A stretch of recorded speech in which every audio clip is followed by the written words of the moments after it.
I'm impressed.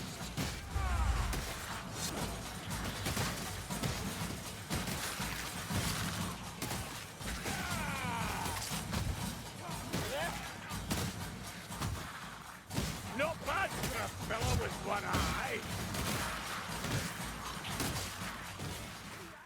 Vermintide 2 was released in 2018 and was developed and published by Fat Shark Games, the same studio that's also done the more recent Warhammer 40k Darktide.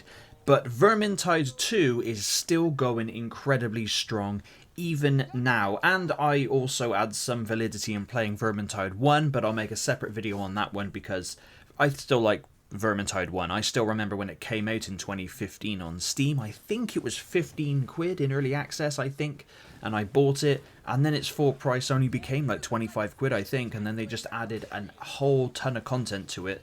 A lot you had to pay for, of course, but that's also the same for Vermintide 2, but you know, it's a pretty good series, and I do hope we're going to get a Vermintide 3 one day, but of course we'll see. However, is Vermintide 2 worth picking up in, well, this late on in 2024?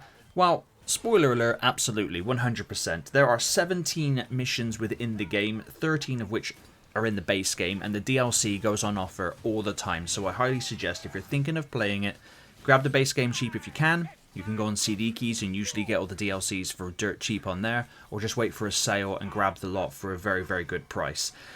Apart from those main missions, which are insanely replayable anyway, because the enemy assaults you at random locations and the little mini bosses are randomized too, there's the Winds of Magic DLC that adds the Weaves game mode, which is like a separate mode which changes up sections of pre-existing levels, funks them up a bit. There are different objectives that you can customize to a point, and it has its own ranking system, and you can level up your own weapons and do all kinds of really cool stuff with that. There is also the Chaos Waste, which is a roguelite mode within the game itself, which is really, really cool. Now here, there are 15 new locations, and there's no grimoires, no tomes, no ravaged art. There is only a currency that you collect called the Pilgrim's Coins, and you can only use that in the Chaos Wastes, and it's really, really cool. No 2 times you go through this roguelite mode, it will ever be the same. It's an incredibly fun game mode. If people go in there unprepared, they're going to have their asses spanked, which is, you know, which is quite annoying for the most part. But, I mean, with the Pilgrim's Coins, you can use it to purchase new weapons and boons and miracles and all that as you progress.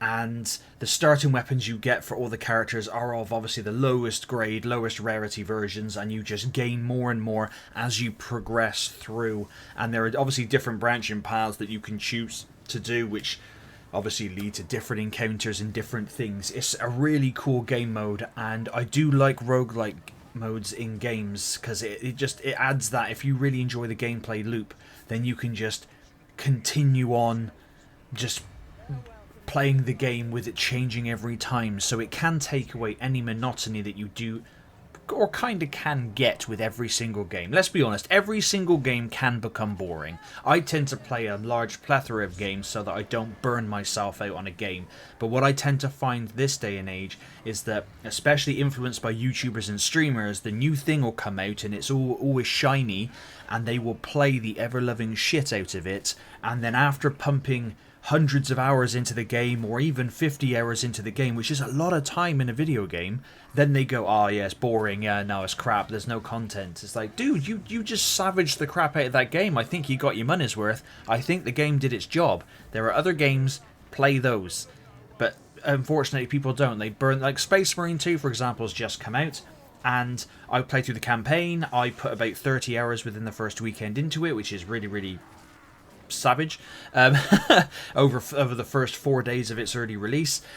But I go back to it and play it here and there, and when the new content drops throughout its roadmap, I will return to it and play it. But I'm not going to play it day in, day out, all night, every night, just because it's new. If you want to, you crack on and carry on. But don't come moaning that the game is boring in a week's time after you've put like 100 hours into it. That's just a little bit, you know, little bit wrong, in my opinion, of course. There are 5 different heroes to play as, each one having 4 extra classes to choose from, although you'll have to fork over extra money to be able to play the you know, the final ones, unfortunately, because because they got to get those DLC in. But you do unlock the other two classes for just playing the game and leveling up said character. So in total, for free within the game, you get 3 classes per character. There's also 5 difficulty levels to challenge yourself and your team, but XP is the same across the board, so you'll only get the same XP in recruit difficulty as you would on champion or legend difficulty, for example. An odd design choice, but it doesn't punish the more casual player, I suppose. But if you're really going for the XP, you want to grab the tomes, which you can collect, which are 3 of them, and the grimoires if you can get them, and pick up loot dice as well, which can be dropped from bosses or they can be found in boxes. Now the grimoires are quite well hidden, and the tomes are also quite well hidden, but if you're picking up a tome, you can't carry a healing item with you, so you have to get to a healing item, drop the tome to pick up the healing item, heal yourself, and then pick the tome back up again, or you will lose it. There is also ravaged art that's spread out throughout the levels as well, which obviously adds on some good art that you can check out. The combat is great, obviously, as you can tell from this gameplay, with legions of Skaven and Chaos coming at you like waves of Swifties, so take them out as fast as you would waves of Swifties, please. Now I joke, of course. I'm not inciting any violence here. I'm just joking. I just don't get it. She's got like an army of minions, and I don't understand why. No, just mow them down with your melee weapon. Throw grenades if you have them, like fire grenades or just normal exploding grenades. You can also launch exploding barrels or like napalm barrels at them as well if you have them. Or you can just shoot them in the face with your long-range weapon, which there are plenty to equip to your character, as well as plenty of different melee weapons, each with different skill levels as you progress and unlock new. You get these loot boxes at the end of levels, which are, depending on how many tomes, grimoires, loot die, etc. what you do, you also get rewarded for quick play too. So it all adds up and creates an even better loot box at the end of the level. So, you know, just always bear that one in mind. But with the ranged weapons, some of them can feel quite powerful. Some of them are quite sluggish, but for the most part, they are pretty awesome, especially if you get to use the bow as the elf. It's really, really fun.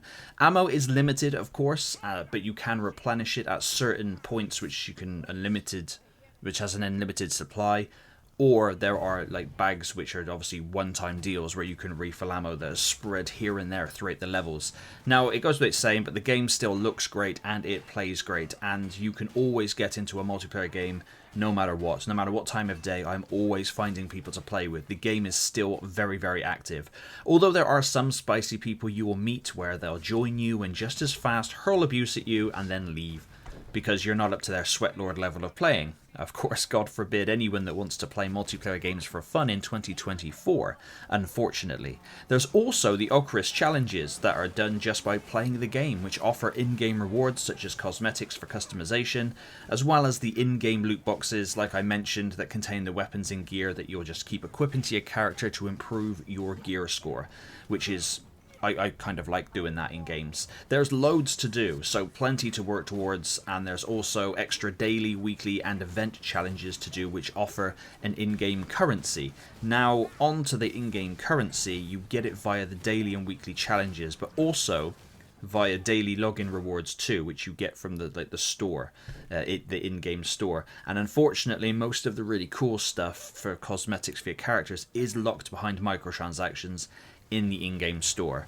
It's not abnormally priced, however, it's still extra money on top for stuff that should be earned in-game, and that goes for all games across the board, not just Vermintide 2, because Darktide does it as well, and I hate it with a burning passion, but I suppose that's life now, I guess, and they're not changing it because people are obviously still buying them, so I have never done that, but I'll buy DLC officially from the Steam store when it's on offer, but I'm not going to buy in-game stuff just to look a little bit more saucy. I'm just going to give that a miss, in all honesty. But besides that, that's my only negative, really, is the microtransactions in the store. But Vermintide 2 is a great PvE co-op game, which is a ton of fun, still very active, has tons of replayability, and you do generally, more so than not, meet some really awesome people on there.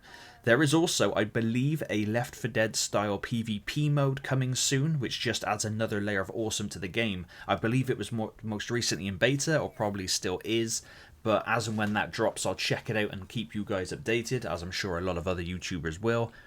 But for Fat Shark to just continue to keep supporting Vermintide 2, that's just a fantastic thing to do, especially for multiplayer games, because if they want longevity to their games, because apparently these days certain games need to last forever, then they need to keep updating it, because they're not bringing out Vermintide 3 anytime soon, which is a shame. But please let me know in the comments down below. I personally think this game is worth it. I have a ton of fun with it all the time. I have it on PlayStation 4 and I have it on PC. Obviously, I play the PlayStation 4 version on my PS5 before anybody comes at me. Although there are still people that are rocking PlayStation 4s, and that's absolutely fine. PS4 is an awesome console. So I advise getting Vermintide 2 on anything that you have, because it's available on PC, PS4, Xbox One, and Xbox Series X and X. So X and S. Dear God, that's difficult to say really fast. But thank you very much for watching, and like I said, just let me know in the comments what you guys think of Vermintide 2.